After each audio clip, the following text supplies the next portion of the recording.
Hello and welcome to a North Wales side-by-side video. I said last week I was going to build an EV, and I've now started to build the battery pack. This is as far as I've got. I've been building them in blocks of 5. These have been charged and balanced today, and each one of these blocks is going to give me 8.08 volts. So them 15 batteries are worth about 24 volts. But I'm building a 72 volt battery pack using these cells. These cells are LG cells, and they're 80528s. Them are the cells I'm going to be using. They're not lithium ion, they're lithium polymer cells. The safer form of lithium batteries, but still not 100% safe. If you pierce one of them, you're in a world of hate. You're in trouble. They just go. Thermal runaway. That whole pack's going up. No ifs, buts and ands about it. But them are the cells I'm using anyhow. And as you can see, I've been welding them together. Positive, negative, right the way through.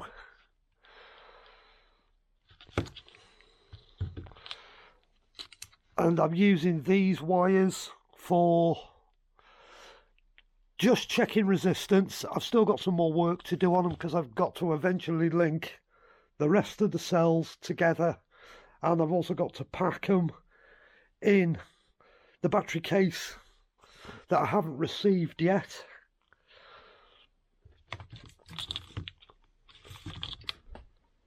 And all I've done is, you can probably see on here, each one of these straps is spot welded onto the top of the battery with 4 little spot welds. Every one of them spot welded.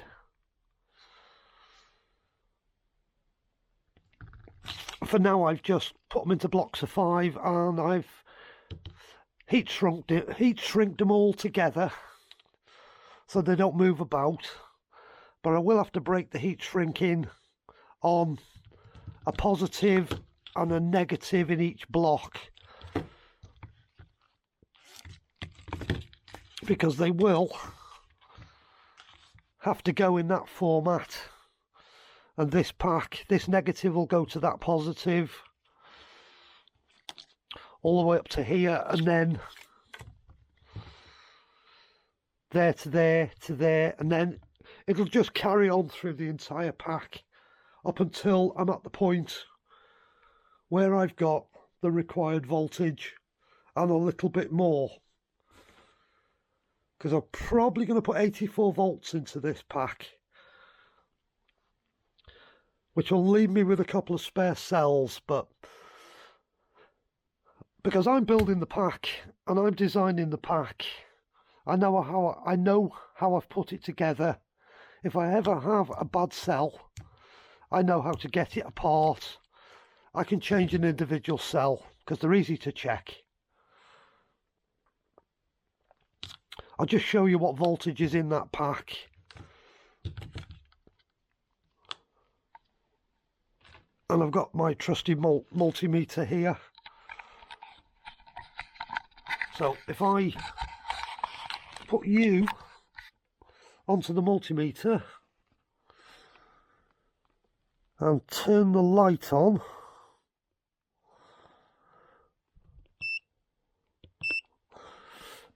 well, you should now be able to see the pack. And I'm going to use these 2 probes into there, and I'll show you the voltage in the pack. That's my negative, that's my positive. 808, 807 is what these packs are averaging out at.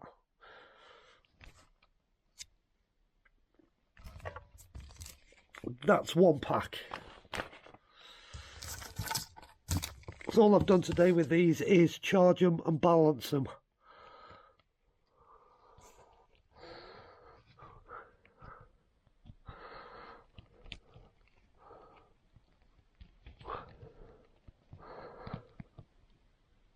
Yeah, 807, 806. They're quite temperature dependent.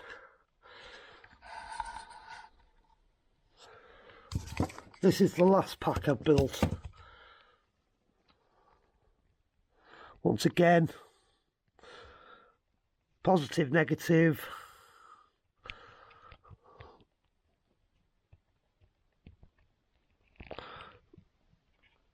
There you go, 806, 807. So them cells are balanced. They're ready.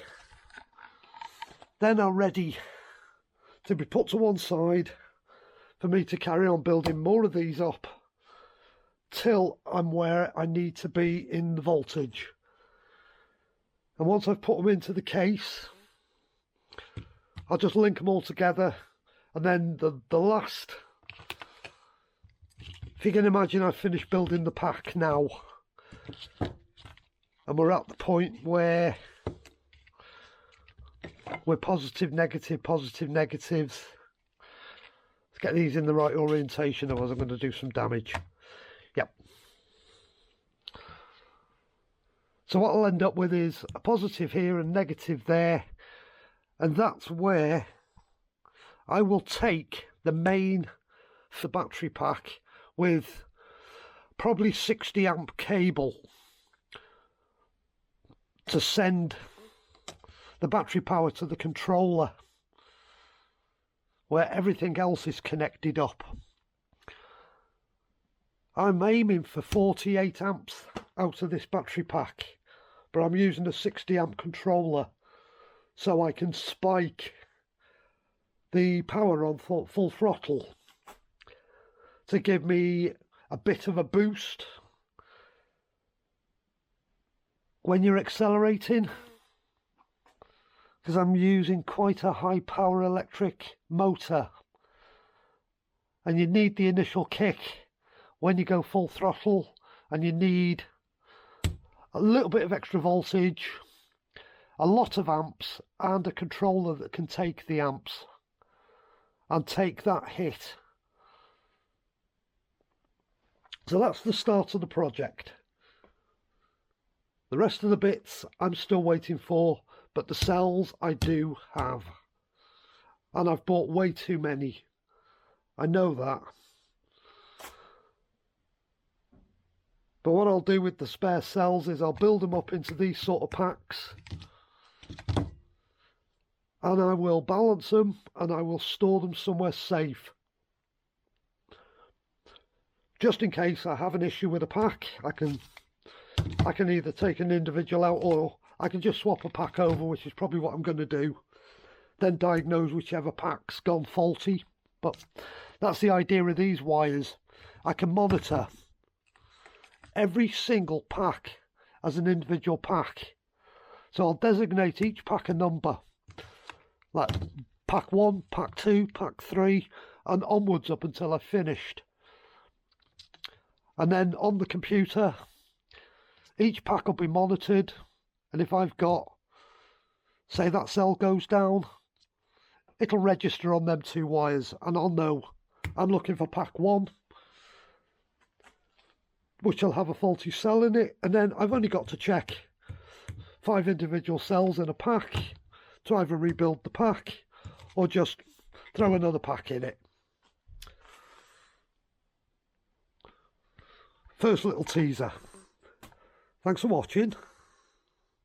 Carry on watching the series as we progress with this build. Please consider liking the video. Please consider subscribing. Thanks very much.